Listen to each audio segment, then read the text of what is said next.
Today on Styrene Modeler's Haven, I build the biggest model in my stash. I use every kind of glue in my stash. And every clamp too. Will this build get the best of me? Let's find out on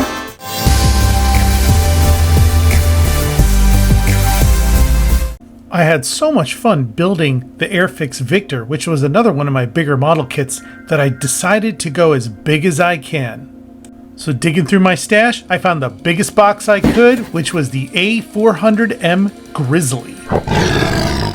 For being a big kit, there's actually not a lot of parts, but look at the wingspan on this thing. It goes from the fingertips all the way to my elbow. The biggest challenge is going to be how I'm going to work on this model on my workspace, as I never built a model this big and my workspace isn't exactly set up for something this large, but we'll make it work.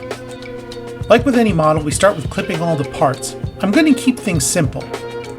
I'm not going to open this up, rather I'm going to close everything up so I can concentrate on the outside of the model, and I'll just do the basics with the cockpit, as you're not going to be able to see a whole lot since this is still a 1/72nd scale aircraft. The interior of this aircraft goes together as a sub-assembly, and the exterior of the aircraft kind of clamshells around the interior portion. I'm assuming due to the size of this model, the interior part acts as some type of structure for the exterior so that the model doesn't get warped. Clipping parts and cleaning as I go, I'm mostly going to concentrate on the cockpit and not worry about the cargo area, as I'm not going to be even painting that since I'm closing up all the doors. One odd thing I found about the plastic in this model kit is that it doesn't take very well to my Tamiya thin glue. I end up having to use a lot of clamps and epoxy and super glue to get the plastic to stick together.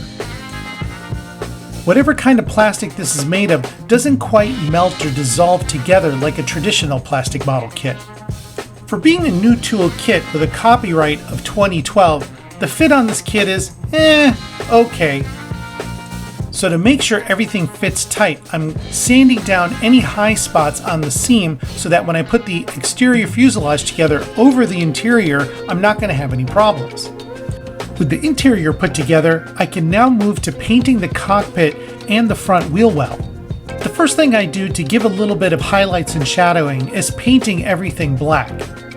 Later, when I go in with the actual color, I can use some of this black basing to create some highlights and shadows to help further enhance the look of the cockpit and wheel wells.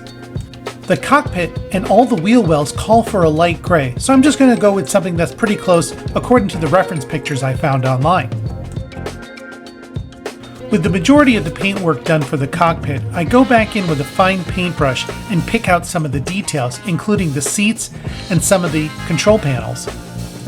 Again, I'm not going for anything too fancy, as you're not going to be able to see a lot of this detail through the small windows on the aircraft at this scale. Alright, it's looking pretty good. Let's go ahead and glue in some of these seats.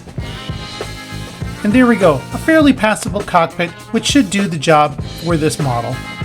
There are a few more steps I have to do before I can put the exterior fuselage around the interior portion of the model. I just have to place some of these small clear window parts across the fuselage on both sides.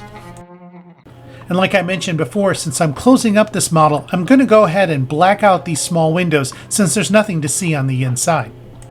And because of the weird plastic in this kit, again I have to use epoxy to assemble the interior to the exterior of the model. And of course, to let the epoxy set, I gotta clamp it all up. And just to mix things up, I put a little bit of super glue in some of the harder to reach areas so I can get everything set exactly where it needs to be. To keep this from being a tail sitter, I apply some weights underneath the cockpit and glue them down. This is by far the most weight I've had to add to a model at almost 4 ounces. Let's just cross our fingers that the front wheel well struts hold. Like mentioned earlier, the fit of this kit is okay. I knew I was going to run into some challenges when it came to finally closing this up and getting everything to line up properly.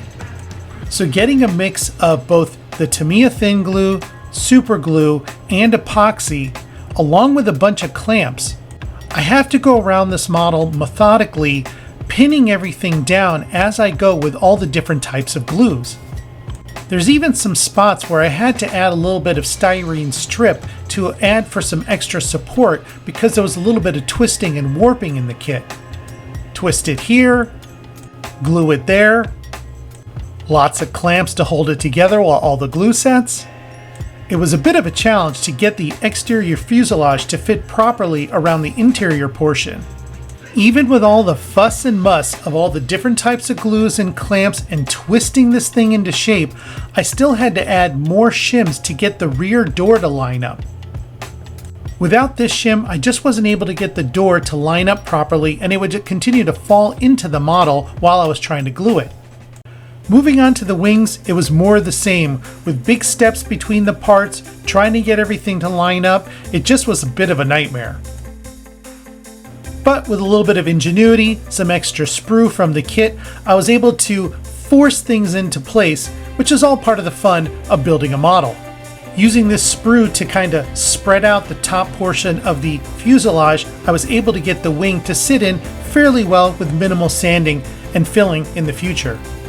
And then again, rinse and repeat with more glue, clamps, different types of glue, more clamps, checking and repeating.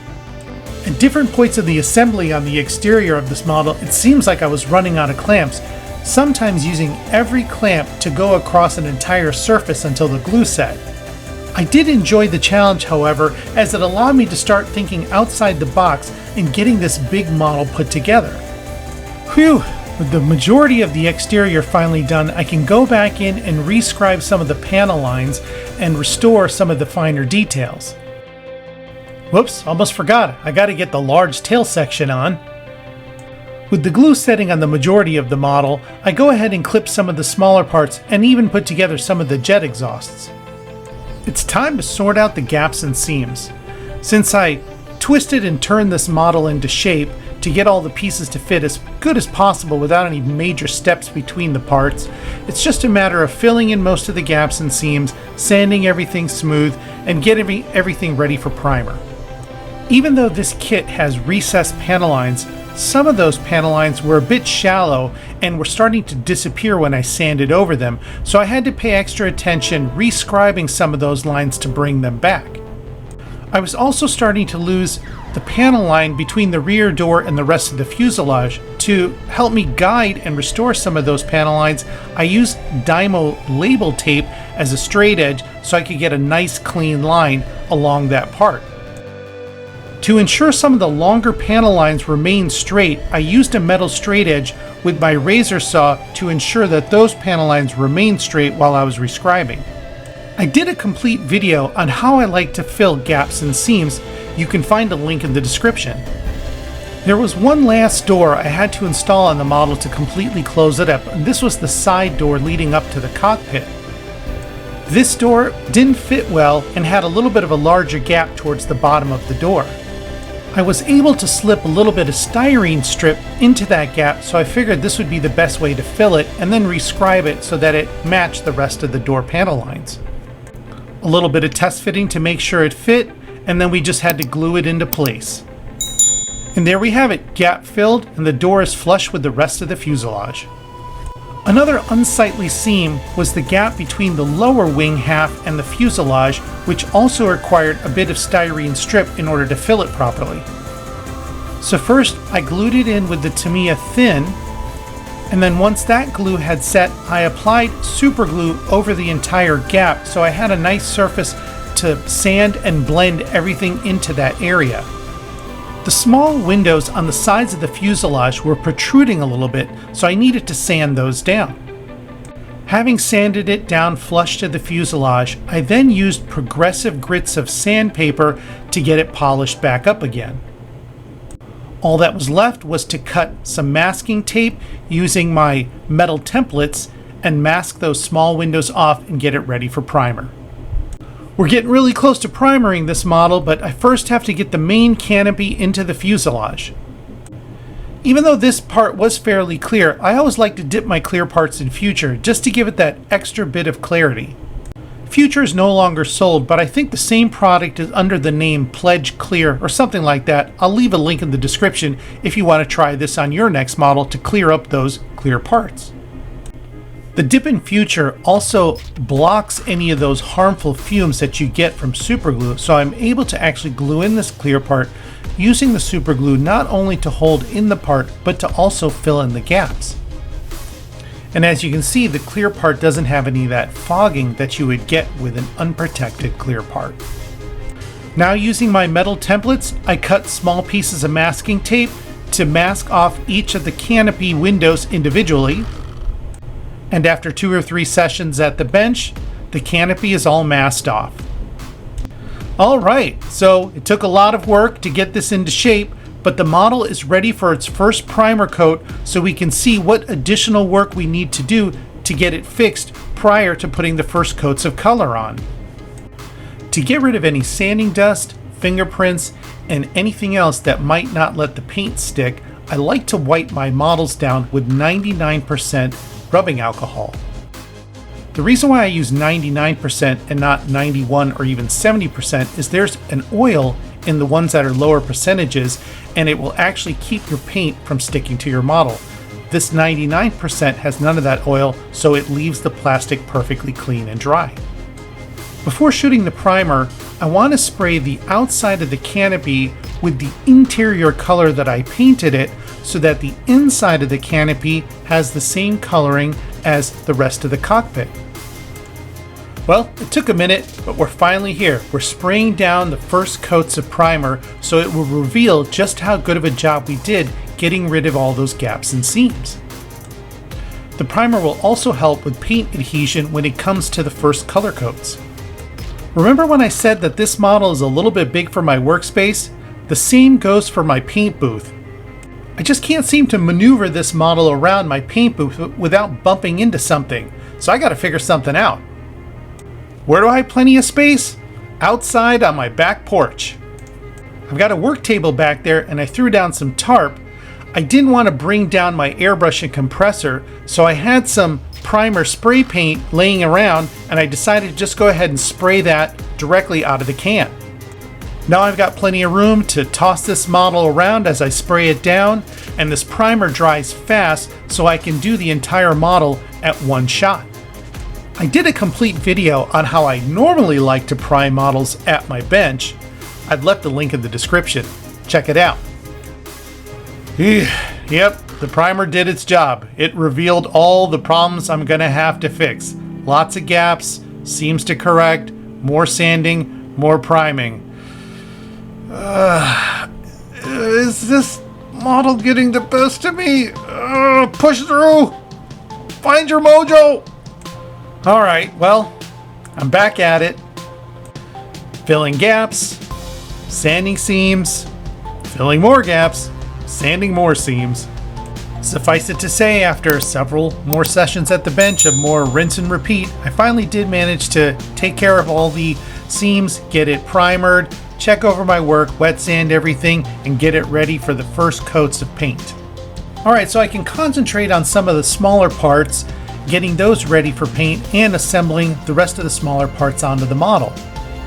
A wheel bay or two, engines, fuel tanks, propellers, and last but not least, 14 tires.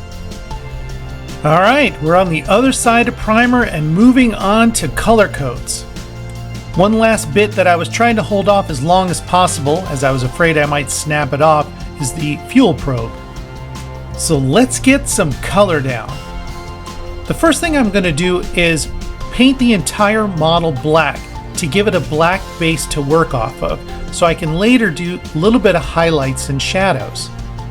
The A400M hasn't been in service all that long, and it's also a transport, so this plane being fairly new and not exactly seeing a ton of combat, if any, it's going to stay relatively clean. From all the reference I've seen, they look pretty much the way they look brand new out of the factory, even if they're 10 or 15 years later. The idea of starting with a black base and then later going back in with white highlights, spraying the individual panels while leaving the panel lines with a little bit of that black base showing through, is that this plane is pretty much just a standard aircraft gray across the entire model. If I were to just to paint this that one gray color, it would kind of turn into a monotone looking model without any definition, and it would just kind of blend away all the detail and panels that go across this model. Since the weathering is going to be kept to a minimum, I really don't have a lot of options to try to highlight all the different details on this kit, so doing highlights and shadows will start to break up this large model across that gray monotone color. After shooting the light gray, I wasn't quite happy with the color that it turned out to be. It was a little too light gray, and according to my references, the gray needed a little bit of more of a bluish hue to it. So I decided to go back in with a darker gray and highlight some of the panels and the panel lines so that when I do another coat of a slightly darker gray, I don't lose those highlights and shadows that I did previously. So back at the bench, we hit it with the new aircraft gray color, and the results are a lot better and look more like the reference pictures. Happy with the way the things are progressing, I'm going to hit the entire model with a bit of gloss clear to lock in the paint and protect it from all the additional masking and other steps going forward. A few other areas that I need to mask off and paint different colors are the nose, parts of the tail, the wing leading edges, got to take care of the wheel wells, this exhaust port, I think, and we can't forget about all those wheels. It's another quick trip back to the spray booth to hit the nose, the wheel wells, the wings, and everything else that got masked off. Back at the bench, it's a little bit of demasking, only to prepare for more masking. I had to mask off some of the bits on the engines for some of the metallic colors that the reference pictures called for. Back at the booth, we hit all the metallic parts first with a gloss black. And once that's fully cured, we hit all those parts with an aluminum metallic color. And then once again, the very satisfying task of demasking to see the results. Once again, we hit everything with a shot of gloss clear to lock in all that hard work in preparation for decals and for some weathering. Whoa. I totally forgot to do the walk area on the top surface of the aircraft. The instructions give you a template for this area that needs to be painted off. I made a copy of the template so that if I mess anything up, I don't ruin the original. Using a straight edge, I go about and cut the template out, and then using the instructions as a guide, I carefully place this template on the model. Once I have it where it needs to be, I go ahead and start the masking process. The template makes easy work of getting the masking tape in the right place, and if I did everything right, this should turn out pretty well. There we go. I pull away the template and everything is masked off just the way I want it. The instructions and the reference pictures I found call for a darker gray, so I go ahead and start laying that down. It's back to demasking, and hey, this turned out pretty well. And then I just got to hit that area with another shot of the gloss clear to seal it in. And that's where I'm going to have to leave you for part 1 of the Grizzly build. Make sure you like and subscribe so you can find out in the final build video how I tackle a bad sheet of decals. Find out what kind of tips and tricks I dig up. Was there a product in this build that you'd like to get your hands on? Well, we can help each other out. You can find links of products down in the description, and if you click those links and make a purchase, I get paid a small commission at no cost to you. Thank you. Did you know I have an eBay store where I sell new and vintage model kits? Check out my ever-changing inventory of model kits, and you can get 10% off by using the code YouTube10 at checkout. Be sure to watch some of my other build videos, including the full build on this 1/72 Airfix Victor. Thanks for watching.